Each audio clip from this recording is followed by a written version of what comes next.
hata kwa siasa za nchi. Tusikubali kupotoshwa kwa siasa za msingi wa ukabila.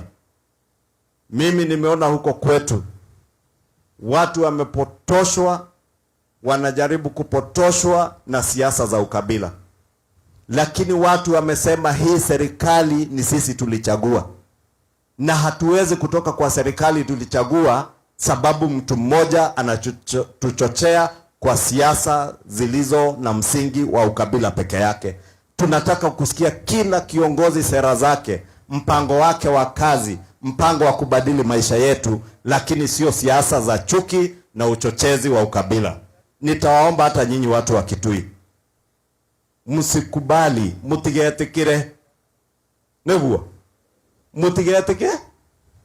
mutigetikire kuchochewa kwa siasa za chuki ama za msingi wa ukabila.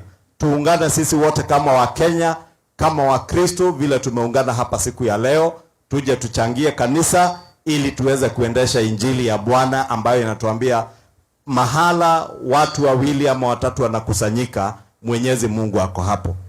Na pia Biblia inatuambia wakati tunaungana, baraka za Mwenyezi Mungu zinatufuata. Kwa hivyo nitaomba tuungane sisi wote kama Wakenya na Wakristo kwa ujenzi wa kanisa na ujenzi pia wa taifa. Mimi sitaki kusema mengi zaidi ya hayo.